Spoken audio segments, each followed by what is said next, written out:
Today we're going to look at a system that includes a cart, a string, and a hanger.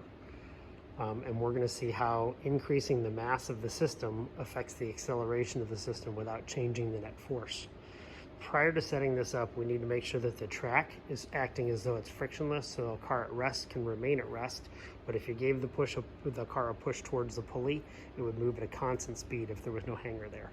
We also need to make sure that when the string moves back and forth, the pulley moves, see that red blinky light above the photo gate, that we've got data that can be sent to the computer.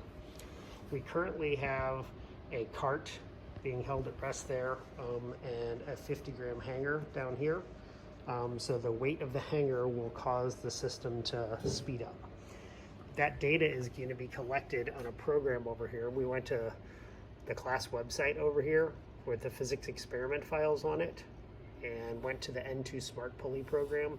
And from that, we opened up that, and we're going to go ahead and connect the N2 Smart Pulley program with the file. We're going to change this from a position versus time graph to a velocity versus time graph by going to page 2. So now we have a velocity versus time graph, and I'm going to hit the space bar to collect data on this. And to do that, I'm just going to let go of the cart. This is going to be a little tough to collect data. We're going to go ahead and give this a shot. So let's see here.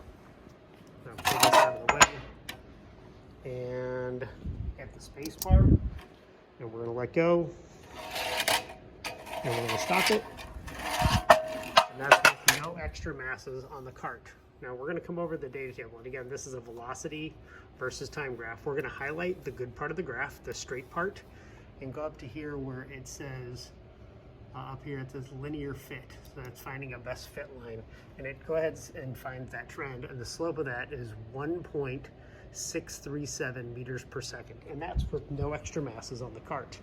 Now, to increase the mass of the system without changing the net force, we're going to add this silver bar, which has a mass of about 250 grams, but I'll show the individual masses with these in just a moment with a different video. But we did not change the mass of the hanger, so the net force stays the same. I'm going to go a little more quickly with the next few trials. I'm going to hit the space bar, and car goes and stops. Pull it back. Slope of the graph.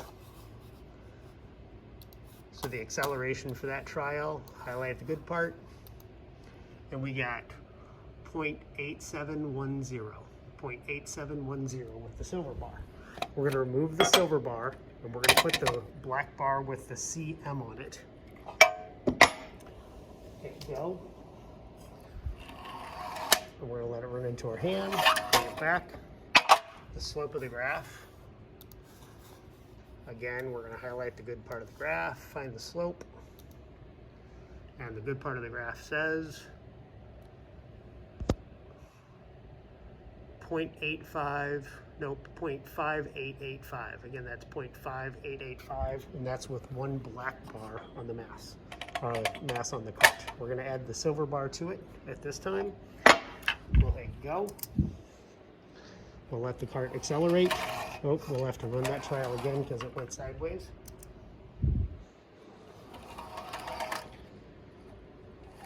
We'll bring that back. Find the slope of the graph is 0.4329 meters per second squared. That's again 0.4329 meters per second squared. And our last trial will be with both black bars on the cart. We'll hit go.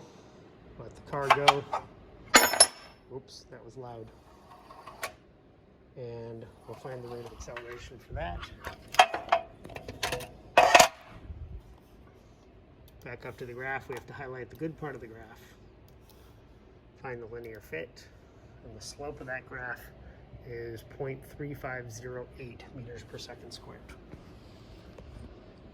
Watch the other video to check out the masses of the cart string hanger and the masses of the individual bars.